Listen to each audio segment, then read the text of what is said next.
Oh. Salut les loups. Voilà, petite vidéo de présentation, ouverture truite, hein, on y est, c'est dans une semaine pile poil. Alors quand la vidéo sortira, il restera plus que quelques jours, mais là nous sommes le samedi.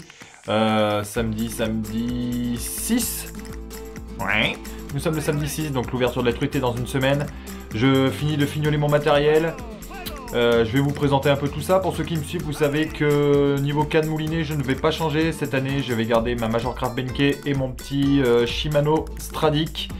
Voilà, je sais pas si c'est la peine de vous les présenter. Je vous fais un bref aperçu vite fait. Je crois que c'est une canne qui fait 2,07 m pour une puissance de 3,10 grammes. Elle est en deux brins, action regular fast. Vous voyez, quand on a un petit poisson au bout, voilà ce qui se passe. Elle plie vraiment bien. Très belle action de la canne. Je sais pas si vous allez pouvoir voir à la caméra, mais elle se comporte vraiment très bien lors des combats avec les poissons et pour animer les leurres d'une façon assez sèche. Elle est fast, mais pas trop. C'est pour ça que c'est une regular fast. Voilà, franchement, moi j'adore. Pour aller avec, je garde mon petit moulinet Stradic en taille 1000. Ça fait, c'est la deuxième année que je l'ai, évidemment ça bouge pas, hein, aucun souci, pourtant je lui en fais voir un petit peu, vraiment aucun souci, vraiment du très bon matos, du coup ça me fait quand même un ensemble très léger. Franchement, on peut pêcher toute la journée avec, bon après ça reste du matériel truite, hein, mais on peut pêcher toute la journée avec, il n'y a aucun souci, aucune douleur dans le bras, rien du tout, aucune fatigue musculaire, et j'ai envie de dire. Je vais vous présenter maintenant pour équiper ce petit Stradic, avec quoi je l'équipe. Et moi je reste en tresse, mais avec une nouvelle tresse cette année que je vais vous faire découvrir tout de suite. Et voilà, pour aller avec la Varivas. La Varivas Super Trout Advance double cross. C'est une nouveauté, je crois, 2021, voire fin 2020, mais il me semble qu'elle est sortie en 2021. La différence avec cette tresse là, c'est que par rapport aux générations d'avant, celle-là est légèrement alourdie. Donc ce qui va vous permettre de pêcher en meilleures conditions lorsqu'il vente. Par exemple, on sait tous que quand il vente et qu'on balance un petit leurre léger avec une petite tresse, de temps en temps la tresse est vraiment balayée par le vent, ça peut créer de perruques et ça peut être très chiant. Alors que là, visiblement, elle est un tout petit peu plus lourde, donc je pense que ça va éviter ce petit effet de ventre dans la tresse, ce gros effet de ventre avec le vent dans la tresse. Alors moi personnellement je la prends en PE 08. Beaucoup me diront pourquoi tu prends pas de la 06. Moi je préfère la 08, je trouve que la 06 est un petit peu trop cassante. Et vu que cet ensemble là va me servir pour pêcher aussi en deuxième catégorie dans une rivière qui est beaucoup plus large que celle qui est en première, elle va me permettre de pêcher perche et chevenne. Et en grande rivière je préfère pêcher avec du PE 08, c'est après les goûts et les couleurs. Voilà, hein, donc pour aller avec cette tresse, parce qu'évidemment au bout de la tresse on met un bas de ligne, histoire d'être discret. Et jusqu'à l'année dernière donc je pêchais pour la truite avec un bas de ligne en fluorocarbone, et cette année j'ai décidé de changer pour un bas de ligne en nylon. Donc là c'est le petit nylon de chez Yuki, c'est le Invisible 3G génération. Voilà, c'est bien ça, là je l'ai pris en 20 centièmes pour débuter la saison. Je pense que je réduirai à 16 ou 18 centièmes pour le reste de la saison. Même si je pêche quand même dans une rivière moyenne à grande par moment, et à un moment où elle s'élargit bien, il y a quand même de beaux poissons, donc je me demande même si je vais passer en dessous des 20 centièmes, je pense que je vais rester comme ça. Je vais mettre un nylon un bas de ligne en nylon, pardon, tout simplement pour garder un petit peu un côté élastique. Comme on le sait tous, la truite est un poisson qui lorsqu'elle est piquée met beaucoup de coups de tête. Peut y avoir souvent de décrochés, alors suivant l'action de la canne, si c'est une action un peu trop raide justement, on privilégie donc le nylon. Moi vu que c'est une canne, elle est pas si raide que ça, elle est franchement souple même pour la pêche que je vais faire avec des poissons nageurs. C'est pour ça que je pêche en tresse, mais je veux quand même mettre un petit bas de ligne nylon. Je vais essayer ça cette année, si ça me convient, je vais rester comme ça. Si ça me convient pas, je vais repasser au fluorocarbone. Tac! Touche, truite. Donc on la met la truite. Vous la prenez à la main? C'est très bien, mais il faut se mouiller les mains. La truite est un poisson très fragile, n'oubliez pas de vous mouiller la main avant de manipuler un poisson. Et si vraiment vous avez un beau poisson, tout ce que je peux vous conseiller, même avec un petit d'ailleurs, c'est une épuisette. Voilà, une belle épuisette à truite. Donc là j'ai choisi l'étruisette. Et c'est pas con ça. Une épuisette à truite, c'est une étruisette. Donc là j'ai choisi Donc là j'ai choisi l'épuisette, une épuisette de chez Pafex. Voilà, avec des mailles en caoutchouc. pour pas abîmer le poisson et aussi pour ne pas planter l'hameçon de voleur dans l'épuisette, ce qui peut créer des nœuds et vous allez voir vos épuisettes, si elles sont pas en maille caoutchouc ou silicone, vous n'allez pas les garder longtemps si vous pêchez au leurre en tout cas. L'épuisette très pratique, très jolie en bois comme ça là. Elle fait aussi un peu penser à une épuisette de chez Sicolure d'ailleurs, mais avec un budget quand même moitié moins. Peut-être un peu moins belle, j'en sais rien. Mais très pratique, Pafex, avec un petit cordon pour l'attacher dans le dos. Moi je vais y mettre un petit aimant comme ça, hop, je mets ça dans le dos comme ceci. On a l'épuisette dans le dos, tac, un petit poisson, et bim! Et là, la belle épuisette du beau poisson dans la belle épuisette, hein? Il y a encore le prix dessus, pour rien vous cacher, 37,90 €. Évidemment, ça fait un peu cher pour une épuisette, mais quand elle est de qualité, vous allez pouvoir la garder plusieurs années. Vous allez voir, je ne vais pas vous présenter 10 000 leurres, là je vais vraiment vous présenter les leurres que je vais utiliser pour l'ouverture, et non pas pour toute la saison. Car il y a quelques leurres après qui rentreront en cours de saison, ça c'est sûr. Mais là c'est vraiment les leurres que je vais utiliser pour l'ouverture, je ne vais pas trop m'encombrer, partir avec quelques leurres, et franchement je pense qu'avec les quelques leurres que je vais vous présenter, ça va le faire. On va commencer avec une cuillère. Une cuillère ondulante de chez Smith, voilà, c'est la petite Smith pure, donc celle-là c'est la nacrée. Donc évidemment les nacrées elles sont pas données hein, pour des cuillères ondulantes, je crois qu'elle est à 10 ou 11 € même. Mais voilà, moi je trouve que le coloris est magnifique, ça nage vraiment tout seul. Alors après ça nage tout seul, il faut savoir aussi un petit peu l'animer, mais pour les débutants ce que je peux vous conseiller avec une cuillère ondulante, vous jetez votre cuillère ondulante sur la rive d'en face, 3 quarts amont. Vous la laissez dévaler le courant et une fois que vous avez chopé la veine d'eau dans laquelle vous voulez la faire descendre, vous avez juste à mettre des petits coups de fion ou alors tout simplement vous la laissez descendre le courant. Tout doucement, comme un pêcheur au toc en fait, si vous voulez, vous la laissez descendre le courant et de temps en temps vous mettez des petites tirées. Lors de ces petites tirées, votre cuillère ondulante, comme son nom l'indique, va onduler. Vous relâchez et là la cuillère va descendre en arrière en papillonnant.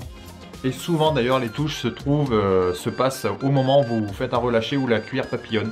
Franchement la cuillère ondulante c'est vraiment un très très bon leurre, très prenant. Et évidemment moins cher que d'autres leurres, même si ça reste cher. Une autre cuillère de chez Smith c'est la DS Line. Donc là je l'ai prise, celle-là un petit peu plus lourde, j'ai oublié de préciser que celle-ci je crois qu'elle pèse 5 grammes. Et là j'ai pris une DS Line toujours de chez Smith qui vous voyez a une forme légèrement plus allongée que l'autre. Un peu plus fine, un peu plus allongée, elles vont pas tout à fait avoir la même action. Vous voyez avec un petit coloris, un petit peu véron nuptial presque, avec une petite pointe de rouge. Même chose que pour la première cuillère, hein, ne pas hésiter à lui faire descendre le courant. Si vous voyez une fosse aussi, alors ça aussi les cuillères ondulantes comme ça, c'est très pratique dans les fosses. Vous jetez votre cuillère là où vous savez que vous avez un trou, là où vous savez que vous avez un peu plus de profondeur. Vous laissez votre cuillère descendre, elle va papillonner et vous lui mettez des tirées. Comme si vous pêchiez un petit peu avec un jig. Hop, des petites tirées, vous faites redescendre. Et tac. Et tac. Et oui, ça fait comme ça. Donc non, franchement, moi j'adore ces cuillères de chez Smith. Je ne peux que vous les conseiller. On enchaîne toujours pour les leurres métalliques ce coup-ci avec un micro spinner. Donc là c'est un micro spinner de chez Volkensoul, c'est le Hurricane SB. Là je l'ai pris en 5,25 grammes. Voilà, c'est pareil. Alors pour ceux qui n'aiment pas pêcher à la cuillère tournante ou qui n'aiment pas la cuillère ondulante, ce que je peux vous conseiller c'est tout simplement un micro spinner.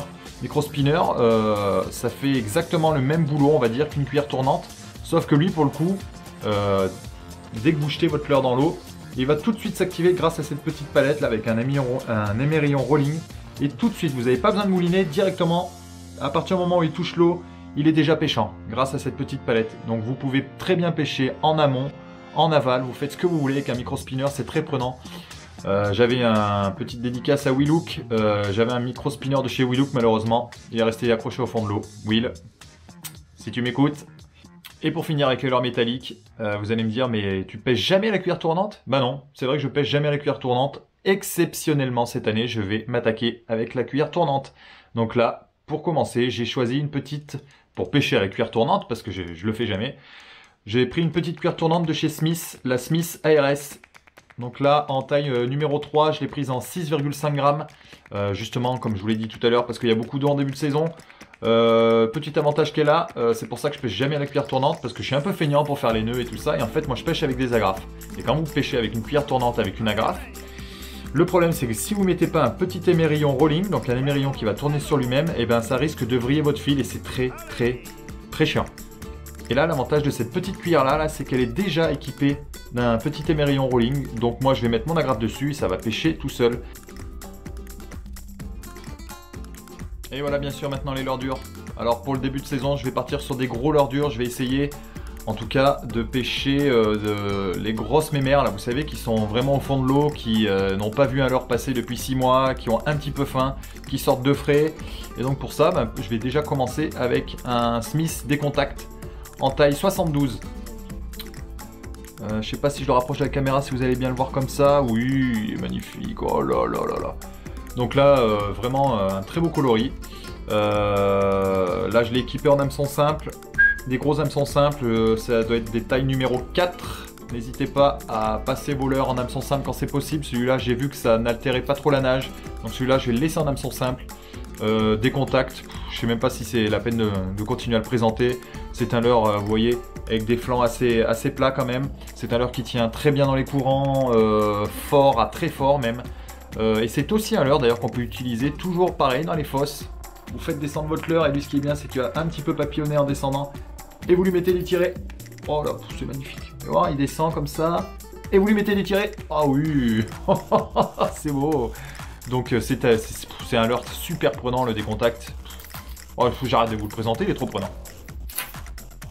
Pour rester dans les gros leurres, là cette année, petite nouveauté de chez Sicolure, c'est le Sico First mais en 68 mm. Vous voyez, là j'ai pris un coloris, d'ailleurs il me semblait que c'était... Je croyais pas que c'était ce coloris là que j'avais commandé, mais en fait si. Mais je l'adore, j'adore ce petit coloris, je le trouve vraiment magnifique. Je pense qu'il va y mettre de beaux flashs lumineux quand les eaux sont un petit peu chargées en début de saison. 68 mm comme je vous disais, celui-ci est suspending, donc je vais pas forcément l'utiliser pour aller trop pêcher creux en sortie de courant ou dans les fosses, mais il est suspending et je crois qu'il va nager jusqu'à 1 mètre, 1 mètre 20 et j'aime bien pêcher avec des gros leurres suspending en début de saison parce qu'il y a certains poissons qui ont pas envie de se déplacer en fait pour aller attraper votre leurre. Avec un leurre suspending, ce qui est bien, c'est que vous allez pouvoir, une fois que vous avez repéré une pierre derrière laquelle vous pensez qu'il y a une truite, vous faites passer votre leurre suspending et hop, vous essayez de le faire passer, vous moulinez, vous le laissez redescendre. Et vu qu'il est suspending, donc il va rester à la même hauteur d'eau. C'est ça qui est bien. Donc vous allez pouvoir insister sur des postes bien marqués. Et ça franchement, ça peut faire la différence. Et puis ça nage vraiment trop bien quoi, les petits Sico, je sais pas si vous connaissez. Si, vous les connaissez. Franchement, un leurre que je vous conseille, dans la nouvelle taille comme ça peut attirer vraiment de gros poissons. Donc voilà, le Sico First de Sicolure. Pour continuer avec les leurres de 70, de 7 cm ou plus, là un petit Jackson Artist, le Jackson Artist FR70, donc en 70 mm. Superbe leurre aussi, vous voyez celui-là il a des flancs légèrement plus arrondis que les autres. Vous voyez le coloris est juste magnifique, là coloris Véron. Ce qui fait que ça fait quand même un beau leurre de 70, mais vous voyez il n'est pas très haut, il n'est pas aussi haut qu'un Sicolure ou qu'un Décontact, ce qui fait que même des toutes petites truites vont vouloir l'attaquer, ou ne serait-ce que pour défendre leur territoire, ou tout simplement pour manger. Voilà, c'est un leurre qui se comporte très bien aussi dans les courants, même si sa particularité la première, c'est vous pouvez le faire nager dans des endroits très calmes, juste en lancer ramené. Essayez de le faire nager juste en lancer ramené, sans mettre de coup de sion dans la canne. Déjà, il nage super bien, et dès que vous mettez un petit coup de canne, tac, il va se désaxer, franchement. Tac, il va se désaxer, franchement. Tac, non, c'est pas un bug, hein, c'est moi qui recommence. Donc il va se désaxer, il est super pêchant, je me fais marrer moi-même. Et il est super pêchant. Jackson Artist en 70, j'en ai également d'autres en 55, mais je pense pas que je les sorte en début de saison si les eaux coulent trop fort. Voilà un leurre que je ne peux que vous recommander. On continue. Et alors là, je vous présente le bijou. Pardon. Je vous présente le bijou, le duo Rosant SP63. Pour moi, c'est le leurre à avoir dans sa boîte. Je m'explique, très franchement, j'ai fait des sessions où j'ai fait des capots avec n'importe quel leurre, des leurres coulants, même d'autres leurres suspending. Et celui-ci, je ne saurais pas vous expliquer pourquoi. Il a une nage déjà, moi, vraiment que j'adore. Il oscille de droite à gauche, ça nage tout seul. Franchement, ça nage tout seul. Et il est super prenant, les coloris sont juste magnifiques. Vous voyez, j'ai pris un coloris un peu transparent là pour laisser passer la lumière là en début de saison. Avec un petit dos marron. Franchement, je l'adore. C'est mon leurre préféré pour la truite. Alors le prix, on avoisine toujours chez Duo, hein, on avoisine les 20 €. Évidemment, c'est pas donné. Après, c'est un leurre suspending, donc ça va pas trop gratter le fond. Donc en principe, on n'en perd pas beaucoup, sauf si vous le jetez dans l'arbre en face, évidemment. Mais sinon, c'est vraiment pour moi le leurre à avoir dans sa boîte. Donc voilà le petit Duo Rosand, je ne peux que vous le conseiller. Si je devais emmener, c'est simple, si dans ma boîte, demain on me dit tu pars à la pêche, je t'emmène un seul leurre, c'est celui-là que je prendrais. C'est même pas une cuillère tournante, c'est vraiment celui-là que je prendrais. Je vous le conseille. Combien de fois je vous ai dit que je vous le conseillais? Je sais pas, faudrait compter. Bon allez, vraiment je vous le conseille. Bien évidemment pour cette ouverture, je vais également emmener un leurre assez emblématique pour la pêche de la truite. Je veux bien sûr parler du duo Ryoki en taille 60 ce coup-ci. J'ai pas pris la taille 6 d'ailleurs, attendez. Bougez pas, faites voir un petit peu. Qu'est-ce que je raconte?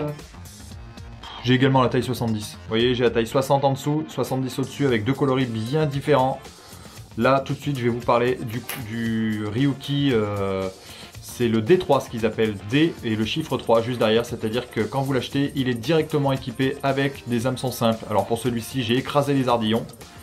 Parce que je vous le dis, sur certains leurres, je vais de plus en plus écraser les ardillons. Donc il faut vraiment, lorsque vous avez une tape de truite, lorsque vous avez un poisson au bout de la ligne, il faut vraiment garder l'attention tout le temps au bout de la ligne. Mais a priori, ça ne décroche pas plus. Voilà, donc un petit coloris super sympa. J'ai pris un petit coloris comme ça, légèrement orangé, parce que dans les eaux de par chez moi, donc notamment dans la rivière Sioule, j'ai remarqué que c'est un coloris qui marchait vraiment bien en début de saison. D'ailleurs, j'ai l'impression qu'il marche vraiment tout au long de la saison. Le petit Ryoki, donc de chez Duo. Taille 60 et donc la taille 70, un coloris vraiment différent. Là avec un petit bleu, avec un beau ventre rouge, je l'utiliserai vraiment aussi celui-là si les os sont chargés. Sur celui-là j'ai gardé les hameçons triples, mais je pense que je vais les changer avec des gros simples comme j'ai fait sur le décontact. Je pense pas que ça alterne sa nage. Voilà, un petit coloris vraiment sympa. On n'a pas l'habitude de voir ce genre de coloris pour la truite. Là c'est flashy, bleu. On dirait presque un leurre fait pour la mer. Mais non, moi je vais l'utiliser pour la truite. Et ben voilà, je crois que cette présentation est terminée hein, pour les présentations de l'ouverture. Je vous représenterai d'autres leurres au fur et à mesure que la saison avance. J'espère pour vous que vous avez tout votre matériel pour la truite. Si c'est pas le cas, il reste encore une semaine pour vous équiper. N'hésitez pas, il y a des promos chez pêcheur.com. Il y a des promos chez Pacific Pêche. Il y a quelques promos chez Volcanic Fishing, article pêche donc, pardon, article pêche. Regardez chez Ardent Pêche, il y a des belles promos aussi. Il y a des promos un peu partout, vous avez d'autres magasins comme Fish and Chip, vous allez trouver votre bonheur, c'est obligé. Hein, quant à moi, bah écoutez, je vous retrouve, on se retrouve au bord de l'eau, hein, quand l'ouverture sera faite. N'oubliez pas, nous sommes à... J'ai regardé tout à l'heure, je crois que nous allons passer dans 2-3 abonnés, la barre des 400 abonnés. C'est ridicule, mais moi ça me fait marrer. Donc la barre des 400 abonnés, donc comme d'habitude à toutes les centaines d'abonnés, je vais faire un petit jeu concours. Donc là ce sera un jeu concours truite dès que je passe les 400, donc n'hésitez pas à venir vous abonner. Et comme ça vous pourrez participer au jeu également, hein. Je vous donnerai les modalités plus tard évidemment quand on sera à 400. Vous êtes trop impatients, hein. D'ici là, j'allais dire bonne pêche, oula surtout pas. D'ici là, prenez soin de vous, à très bientôt au bord de l'eau. Ciao. J'ai eu le sèche moi à force de parler comme ça là. Ouh.